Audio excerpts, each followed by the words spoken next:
бол цаг тутмын мэдээ студид сэтгүүлч Ариун Зул мэдээллийг танилцуулна. Нийтээр тэмдэглэх баярын болон тэмдэглэл өдрүүдийн тухай хууль заасны дагуу Чингис хааны мэндэлсэн өдөр буюу өвлийн тэргуун сарын шинийн нэгэнд бүх нийтээр амардаг. Өвлийн тэргуун сарын шинийн нэг нь эх 11-р сарын 8-ны пүрэв гарагт таарч байгаа юм. Үүнтэй холбогдуулан засгийн газар дараагийн өдөр буюу баасан гарагийг бүх нийтийн амралтын өдөр болгох шийдвэр гаргажээ. Улмаар дараагийн 7 хоногийнх нь бэм гараг буюу 17-ны амралтын өдрийг ажлын өдөр болгож байгаа юм байна. Хууль бус цагаач Америк нэгдсэн улсад мэндэлсэн хүүхэд автоматаар албан ёсны иргэншилтэд олдох хуулийг цуцлах зарлиг гаргаар төлөвлөж байгаагаа Дональд Трамп өчигдөр мэдээллээ.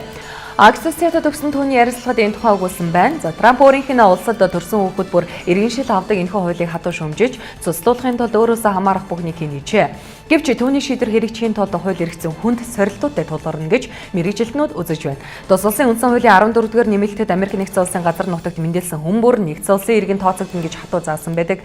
1952 онд батлагдсан цагаачлал иргэншлийн тухай хууль нь бас ингэж тодорхой заасан байдаг юм а. Одоогийн хуулиар хууль бус цагаачдын хүүхэд Америк нэгдсэн улсын нутаг дэвсгэрт мэндэлснээр иргэний эрхийг бүрэн эдэлдэг. За улмаараа хүүхэд 21 нас хүрээд эцэг их гэр бүлийн бусад гишүүдээ Америк нэгдсэн улсын иргэн болох боломжтой байдаг юм а. Гэхдээ энэ нь тийм амархан биш. Хууль бусаар Америк нэгдсэн улсад амьдарч байсан эцэг эхийн иргэншил үсгээс өмнө төрөлх ус орондоо буцан суурьшиж 10 жил амьдарсан байх ёстой юм а.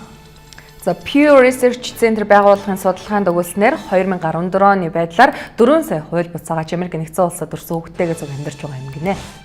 Замын хөдөлгөөний шинжилсэн дүрмийг маргаашнаас эхлэн мөрдөн шин дүрмд 10 хүртэлх насны хүүхдийг заавал нэмэгдэл судал буюу аюулгүй байдал хангасан судалт төхөөрөмжөөр хангагдсан машин тээвэрлэх ёстой гэж заасан байна. За хэрв хүүхдийн биеийн өндөр нь 140 см-аас дээш өндөртэй бол хамгаалах бүс эсвэл суудлын өндөр зөөгчийг хэрэглээ тээвэрлээд явах бүрэн боломжтой.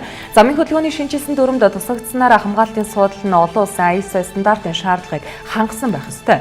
Одоогоор Монгол улсад хүүхдийн суудлын стандарт байхгүй хэдий ч олон улсын стандартын дагаж мөрдөх зайлшгүй шаардлагатай болж байна. Ялангуяа олон хүүхэдтэй эцэг эхчүүдийн хувьд хүүхдүүдэд хамгаалтын хэрэгсэл худалдаж явахаас татгалзах хандлагатай байдаг. Гэтэл хүүхдэд хамгаалтын хэрэгсэл авч өгөөг бол мат зам тэр осолд өртөөд тухайн хүүхэд өхөнд хөнгөн гэмтэх цаашлаад амнасаа алдахаас хамгаалахын тулд заавал хамгаалтын хэрэгсэл хэрэглэхийг шаарддаг байгаа юм а. Иргэд заавал цагдаа тургуулгатай биш хүүхдийнхээ болоод өөрсдийнхөө аюулгүй байдлыг хангахын тулд хамгаалтын хэрэгслийг хэрэглэх шаардлагатай гэдгийг замын цагдаагийн газраас мэдээллээ.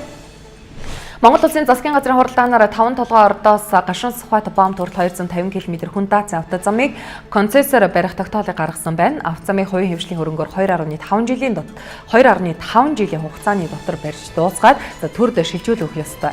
Ингэснээр нүүрсний экспортын 50-60% тээвэрлэдэг энэ автозамын урсгал сайжирч байгаль орчин аюулгүй байдал шууд эерэг нөлөөлөл үзүүлнэ гэж үзэж байна. Манай улсад 47 жилийн түүхэнд анх удаага твийн хэмжээний тэмцээн зохион байгуулагдлаа. Монгол улсын засгийн газар боловсрол шинжилгээ спортын яамны дэмжлэгтээр Улаанбаатар хотод 2018 оны 10 дугаар сарын 26-наас 28-нд уран сайхны гимнастикийн Аз твийн цомын аврах шалруулах тэмцээн амжилттай болж өндөрлөө. Тэмцээнд Бүгд найрамдагт дартуулсан Тайвань, Арчилсан Солонгос ард улс, Бүгд найрамдагт дартуулсан Хонконг, Энэтхэг, Казахстан, Бүгд найрамдах Солонгос улс, Кыргызстан, Тайланд, Узбекистан, Вьетнам, Монгол нийт 11 орны 100 гаруй тамирчид шүүгч тасалжуулагч албаны юмс оролцсон юм а. Тус тэмцээнээс манайха нийт 2005 хүрэл медаль өртөж өмнөх амжилттай ахиулан твийн хэмжээний тэмцээнээс анх удаа медаль хүртсэн нь гимнастикийн спортын түүхэнд тодор бичигдэн мөрдлөө. Цаг тутмын мэдээ танилцуулаа студиэс сэтгүүлч Ариун Зул ажиллаа. Одоо өргөжлүүлэн цаг агарын мэдээлэл анхаарлаа хандуулна.